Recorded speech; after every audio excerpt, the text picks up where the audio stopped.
हाँ जी, हेलो। तो आज हम लोग फिज़िक्स 12th की फ़िज़िक्स शुरू करेंगे और उसमें हम लोग ऑब्वियसली फर्स्ट चैप्टर शुरू करेंगे 12th की फ़िज़िक्स का, जो कि है electric charges and fields. Chapter का नाम है electric charges and fields.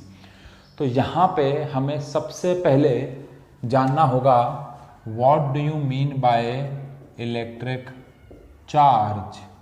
Electric charge क्या होता है? तो इलेक्ट्रिक चार्ज क्या है बेटा? तो any matter which produces electric field और इलेक्ट्रिक इन्फ्लुएंस अराउंड इट। बेटा ऐसी कोई भी चीज़ जो अपने आसपास इलेक्ट्रिक फील्ड पैदा करे, इलेक्ट्रिक इन्फ्लुएंस पैदा करे। इलेक्ट्रिक इन्फ्लुएंस का मतलब है जो अट्रैक्शन या रिपल्शन पैदा करे, उसे हम लोग कहते हैं इलेक्ट्रिक चार्ज। वैसे तो आप चार्ज का मतलब जानते ही हैं, लेकिन फिर भी डेफिनेशन वाइज इलेक्ट्रिक चार्ज एक ऐसी चीज़ है, एक ऐसा मैटर है। चार्ज ऑब्वियसली तो मैटर ही होता है जिस पे ये ताकत हो कि वो अपने आसपास इलेक्ट्रिक फील्ड पैदा कर सके, आसपास बैठे हुए दूसरे चार्जेस को अट्रैक्ट या रिपेल कर सके। इस चीज को हम लोग बोलते हैं इलेक्ट्रिक चार्ज। इलेक्ट्रिक चार्ज आप सब जानते हैं दो प्रकार का होता है, पॉजिटिव चार्ज और नेगेटिव चार्ज। इलेक्ट्रिक चार्ज दो प्रकार का होता है, पॉजिटिव चार्ज और नेगेटिव चार्ज। अब सबसे इंपॉर्टेंट बात, पहली बात आपको ये ध्यान रखनी है कि ये हमारी जो क्लास है ये बेसिक क्लास है। कहने का मतलब ये है कि आज वाली क्लास में हम ज़्यादा डेप्थ में ना जाते हुए बेसिक पढ़ाई को करेंगे। मतलब चार्जेस के बारे में बेसिक स्टडी करेंगे, जो कि शायद आप लोगों को पहले से आती हो, नहीं भी आती हो तो भी रिवाइज हो जाएगी। बेसिक स्टडी हमारी रहेगी। चार्ज दो प्रकार के होते हैं, पॉजिटिव चार्ज और नेगेटिव चार्ज। ये चार्ज कहाँ से आए, इनका नाम पॉजिटिव नेगेटिव क्यों पड़ा, पॉजिटिव चार्ज क्या होता है, नेगेटिव चार्ज क्या होता है, अभी थोड़ी देर में आगे हम डिस्कस करेंगे। बट फिलहाल चार्ज दो प्रकार का होता है, पॉजिटिव चार्ज और negative charge. SI unit of charge, charge की SI यूनिट आई होप आप सब जानते हैं कि ये कूलम होती है, और इसको रिप्रेजेंट करते हैं हम लोग C से। कूलम इसको रिप्रेजेंट करते हैं हम लोग C से। आपको ये भी पता होगा शायद 9th क्लास से ही कि चार्ज ऑन इलेक्ट्रॉन, इलेक्ट्रॉन पे चार्ज 1.6 इंटू में 10 की पावर -19 कूलम होता है माइनस का, यानी इलेक्ट्रॉन पे चार्ज नेगेटिव होता है। और ऐसे ही आपको शायद याद होगा कि चार्ज ऑन प्रोटॉन, प्रोटॉन पे सेम चार्ज होता है, same as it is same charge होता है, बस वो चार्ज नेगेटिव के बजाय पॉजिटिव होता है। दोनों पे चार्ज सेम होता है, मैग्नीट्यूड वाइज, अमाउंट वाइज, बस एक नेगेटिव होता है और एक पॉजिटिव होता है। तो चार्ज इलेक्ट्रॉन पे इतना होता है, चार्ज प्रोटॉन पे इतना होता है। तो चार्ज क्या है ये भी हम समझ गए, चार्ज दो प्रकार का होता है ये भी हम समझ गए। चार्ज की SI यूनिट क्या होती है, कूलम होती है। C से उसको रिप्रेजेंट करते हैं, ऐसे इलेक्ट्रॉन पे चार्ज इतना कूलम है, प्रोटॉन पे चार्ज इतना कूलम है। लेकिन जो कि सबसे इंपॉर्टेंट बात यहां पे आती है वो ये है कि चार्ज कैसे किसी ऑब्जेक्ट पे आता है फिजिकली, ये आपको ध्यान रखना है। तो कॉज ऑफ चार्ज, चार्ज किस रीजन से आता है, और उसका एक ही कारण है और वो है transfer of electron causes charge on any object. इसका मतलब क्या है, थोड़ा सा रिवाइज करेंगे। 9th क्लास, चैप्टर का नाम था स्ट्रक्चर ऑफ एटम। वहां पे हर मॉडल ने एक बात जरूर बोली थी, वो ये थी कि एक एटम पे जितना नेगेटिव चार्ज होता है उतना पॉजिटिव चार्ज होता है। Let us consider this marker, इसके पास कुछ इलेक्ट्रॉन्स होंगे, कुछ प्रोटॉन्स होंगे, जितने इलेक्ट्रॉन्स होंगे उतने प्रोटॉन होंगे, तो नेट चार्ज कितना हो गया, बोलो बोलो, 0 हो गया। कितना हो गया, 0। नेट चार्ज हो गया 0, शून्य चार्ज हो गया।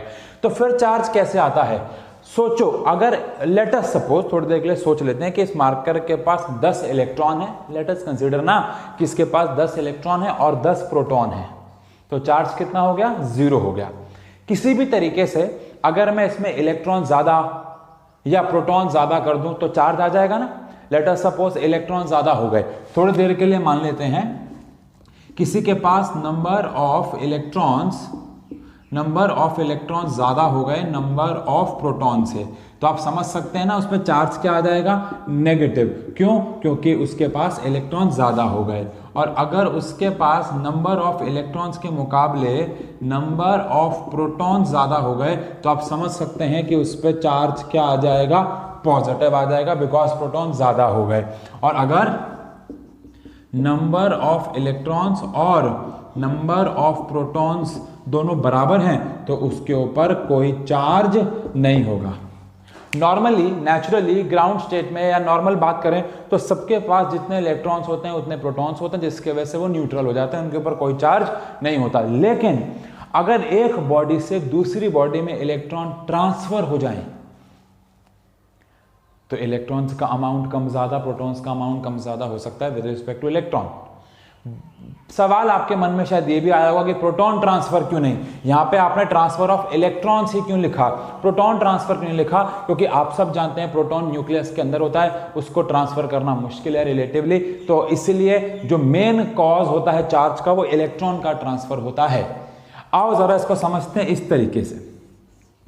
ये एक ऑब्जेक्ट है, इसके पास 10 इलेक्ट्रॉन्स थे मान लो ना, और 10 प्रोटॉन्स थे। ये एक और ऑब्जेक्ट था हमारे पास जिसके पास 50 इलेक्ट्रॉन्स थे और 50 ही प्रोटॉन्स थे। नेट चार्ज 0 हो गया, 0 हो गया।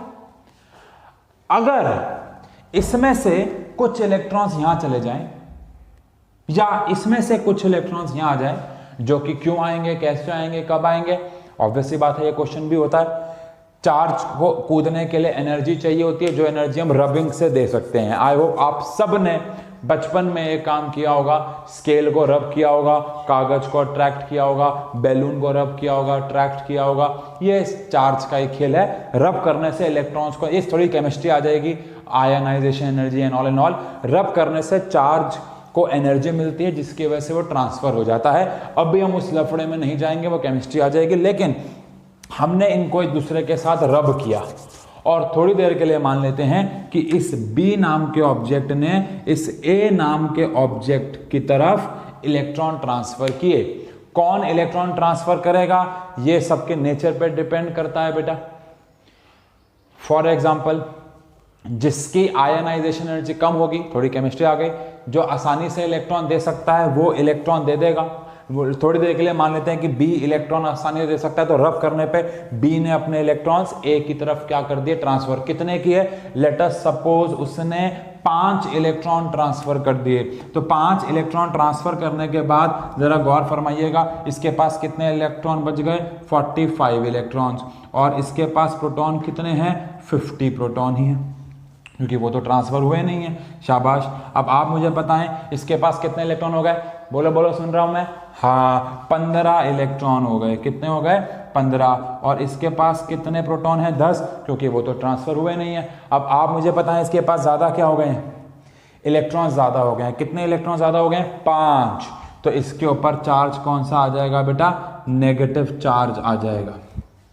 अच्छा, इसके पास कौन ज्यादा हो गए हैं? प्रोटॉन। हालांकि प्रोटॉन आए नहीं है, इलेक्ट्रॉन गए हैं, क्योंकि प्रोटॉन का आना जाना मैंने बताया थोड़ा सा मुश्किल है, तो हम इलेक्ट्रॉन्स की भाषा में बात करते हैं। तो इससे इलेक्ट्रॉन गए, जिसकी वजह से प्रोटॉन इसके ऊपर क्या हो गए बेटा? ज्यादा हो गए। प्रोटॉन ज्यादा होने की वजह से इसके ऊपर चार्ज क्या आ गया?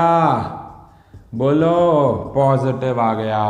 तो ये कारण होता है चार्ज के आने का, कि किसी पे चार्ज क्यों आता है, पॉजिटिव क्यों आता है, नेगेटिव क्यों आता है। इसमें थोड़ी सी केमिस्ट्री भी इन्वॉल्व है, लेकिन बेसिक फिजिक्स ये कहती है कि इलेक्ट्रॉन के ट्रांसफर से चार्ज आता है।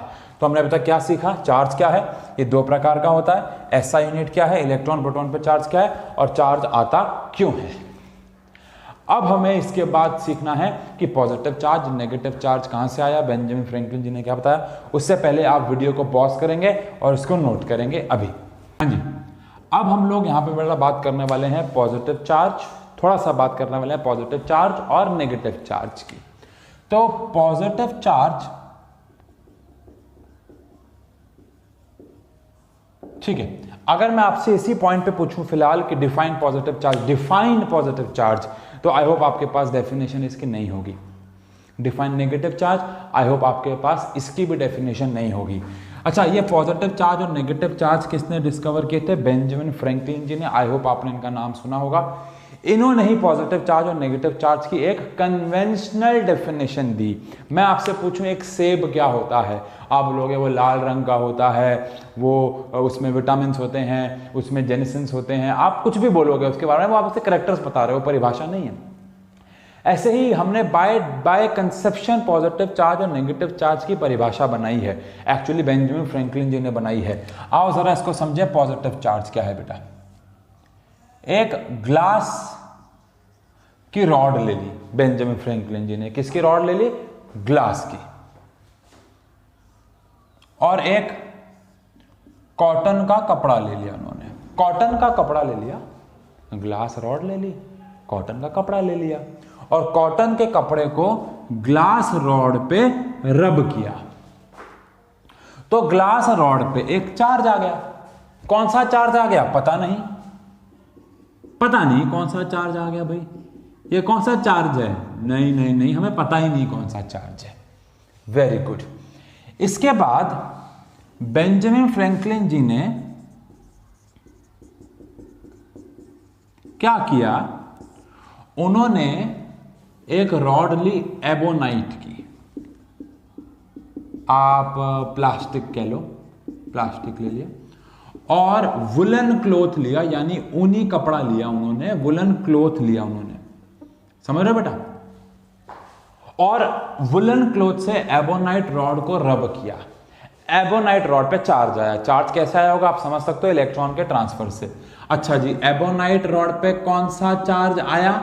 वेरी गुड, हमें नहीं पता कौन सा चार्ज आया, लेकिन जब उन्होंने इस ग्लास रॉड के चार्ज को एबोनाइट के ऊपर जो चार्ज है उससे ऑब्जर्व किया, तो उन्होंने क्या देखा कि दोनों का बिहेवियर एक दूसरे से ऑपोजिट आया। मतलब जो बिहेवियर ग्लास रॉड के ऊपर वाला चार्ज दे रहा था, उससे अलग बिहेवियर, बिल्कुल अलग बिहेवियर एबोनाइट रॉड के ऊपर वाला चार्ज देने लग गया। इससे बेंजामिन फ्रैंकलिन जी ने एक बात डिस्कवर कर दी कि दुनिया में चार्ज दो प्रकार के होते हैं। अब उनको कोई तो नाम देना था ना, X Y, alpha beta, Chintu Pintu, Radhe Shyam, Sita Gita, ऐसे उन्होंने नाम क्या दे दिया? Positive negative. ये बस बाय कन्वेंशनल नेम्स हैं बेटा। तो पॉजिटिव चार्ज ग्लास रॉड वाले को दे दिया और नेगेटिव चार्ज एबोनाइट रॉड वाले को दे दिया, और तब से पॉजिटिव चार्ज और नेगेटिव चार्ज की परिभाषा ये बन गई। क्या बन गई? Charge on glass rod when rubbed with woolen cloth, sorry, when rubbed with cotton cloth. और negative charge on ebonite rod when rubbed with woollen cloth. तो ऐसा कोई भी चार्ज जो कि एबोनाइट रॉड पे आएगा, जब उसको वुलन क्लॉथ से रब किया जाए वो नेगेटिव होगा, और पॉजिटिव कब आएगा? जब ग्लास रॉड को कॉटन से रब करेंगे। अब मैं यहाँ पे आपसे दो सवाल पूछने जा रहा हूं। पहला सवाल, क्या पॉजिटिव चार्ज को लाने का सिर्फ यही एक तरीका है? अरे नहीं भाई, हजारों तरीके हैं। किसी को भी किसी से रब करो, कोई ना कोई चार्ज तो आएगा पॉजिटिव नेगेटिव, लेकिन सबसे पहले ये परिभाषा बना दी गई, तो ये ऐसा एक तरीका है। ऑल्दो आप पॉजिटिव चार्ज को और भी तरीके से ला सकते हो, ऐसे नेगेटिव चार्ज को और भी तरीकों से लाया जा सकता है। ये बात आपको ध्यान रखनी है। अब मैं यहां पे आपसे एक और सवाल पूछना चाह रहा हूं, सोच के बताना। अगर इनको इस पे रब करने से ग्लास रॉड पे चार्ज पॉजिटिव आया है, तो कॉटन पे क्या आया होगा? बिल्कुल सही कह रहे हो, मैंने सुन लिया, नेगेटिव आया होगा। और वो कैसे आया होगा? ये हुआ क्या एक्चुअली, जब कॉटन को हमने ग्लास रॉड से रब किया होगा तो ग्लास रॉड से इलेक्ट्रॉन छलांग मार के कहां चले गए होंगे? कॉटन के ऊपर। और कॉटन पे चार्ज क्या आ गया होगा? नेगेटिव आ गया होगा। ये सोचने वाली बात है। अब यहाँ पे अच्छा, इसका मतलब यहाँ से इलेक्ट्रॉन्स इसकी तरफ छलांग मार के गए होंगे। यहाँ बताइए, एबोनाइट रॉड को जब वुलन क्लॉथ से रब किया गया होगा तो एबोनाइट पे चार्ज नेगेटिव आया, तो वुलन पे, हाँ मैंने सुन लिया, आपने बोला पॉजिटिव चार्ज आया होगा। क्या आया होगा? पॉजिटिव चार्ज आया होगा। और अब आप मुझे बताएं इलेक्ट्रॉन कहां से कहां ट्रांसफर हुए होंगे? वेरी गुड, बड़े होशियार हो गए हो। और इलेक्ट्रॉन ट्रांसफर होंगे यहां से यहां, यानी कि वुलन से एबोनाइट की तरफ। ये सबका नेचर है, हम अभी ये डिसाइड नहीं कर सकते कौन किसको इलेक्ट्रॉन देगा, ये सबकी एनर्जी के ऊपर है, ऐसा कुछ नहीं है, वो हम केमिस्ट्री का खेल है। लेकिन इस तरीके से पॉजिटिव चार्ज और नेगेटिव चार्ज बेटा पैदा होता है, जो कि बहुत ही इजी तरीका है समझने का। और भी तरीके से पॉजिटिव नेगेटिव चार्ज पैदा कर सकते हैं, लेकिन ये सबसे पहला और कन्वेंशनल तरीका है, इसलिए इसी पे हम लोग रहेंगे। Very good. अब क्या, अब हम सीखने वाले हैं आज का इस पहले पार्ट का आखिरी टॉपिक। बेटा मैं आपको दोबारा बता दूं, ये बेसिक क्लास है, इसमें कोई होमवर्क नहीं मिलेगा आपको, या एक आध क्वेश्चन मिले तो मिले, अलग बात है, क्योंकि ये बेसिक पहली क्लास है। आज हम सिर्फ चैप्टर का मतलब भी नहीं सीख पा रहे पूरा, हमने तो सिर्फ इलेक्ट्रिक चार्ज को और इलेक्ट्रिक चार्ज भी पूरा नहीं करेंगे हम आज, तो सिर्फ बेसिक पढ़ाई है, तो उसको समझें। आज ज़्यादा कुछ होमवर्क है ही नहीं आपके लिए। लेकिन यहाँ पे हमें आज क्या सीखना है? हमें सीखना है branch to be studied regarding charge. Charge के रिगार्डिंग हमें कौन कौन सी ब्रांचेस पढ़नी है? पहली है इलेक्ट्रोस्टैटिक्स, दूसरी है इलेक्ट्रोडायनेमिक्स। इलेक्ट्रो मतलब यहां पे चार्ज है, स्टैटिक्स मतलब रुका हुआ, यानी कि स्टडी ऑफ चार्जेस, चाहे पॉजिटिव या नेगेटिव, एट रेस्ट। यानी अगर आप चार्ज को रेस्ट पे पढ़ रहे हो, चार्ज रुका हुआ है। अब आपने जब कॉटन को ग्लास रॉड से रब किया तो जो ग्लास रॉड पे चार्ज आया पॉजिटिव, वो कहीं भाग रहा है, वहीं रुका हुआ है? रुका हुआ है, वो ग्लास रॉड पे ही है, वो कहीं नहीं जाने वाला फिलहाल। तो वो जो चार्ज आया, वो कौन सा चार्ज आया? पॉजिटिव चार्ज आया, और वो हमें रुका रहा। तो इस पढ़ाई को हम, यानी यहाँ पे भी इस पढ़ाई को हम क्या बोलेंगे? इलेक्ट्रोस्टैटिक्स।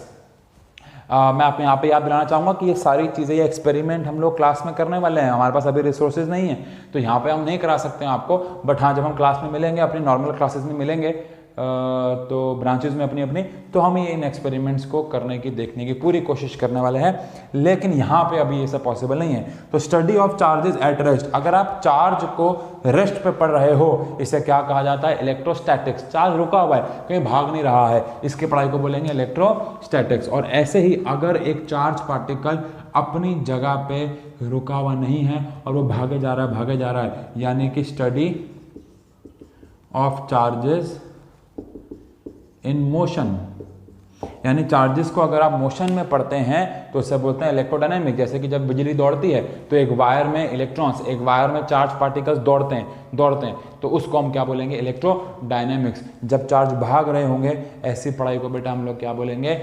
इलेक्ट्रोडायनेमिक्स बोलेंगे। बहुत ही ईजी। और ये हमारा पार्ट 1 जिसको हम आज यहाँ पे पढ़ने वाले हैं। ठीक है बेटा, अब सिर्फ एक देखो कितना छोटा सा सोचना है, लिखना भी नहीं है, मुझे कुछ नहीं भेजना, सिर्फ एक छोटा सा क्वेश्चन आपको होमवर्क दिया जा रहा है अगले वीडियो तक के लिए। और वो छोटा सा होमवर्क क्या है? सबसे पहले आप वीडियो को पॉज करके इसको नोट करेंगे।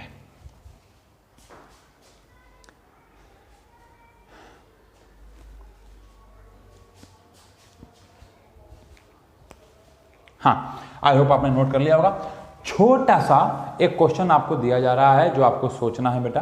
वो क्या है कि आप ये तो जानते होंगे कि चार्जेस एक दूसरे को अट्रैक्ट या रिपेल करते हैं। अगली वीडियो तक, अगली क्लास तक आपको एक क्वेश्चन सोचना है, और वो ये है कि क्या एक चार्ज्ड बॉडी एक अनचार्ज्ड बॉडी को अट्रैक्ट या रिपेल कर। देखो चार्ज दूसरे चार्ज को अट्रैक्ट रिपेल कर सकता है, ये सब आप बचपन से जानते हो, हम लोग पढ़ेंगे भी।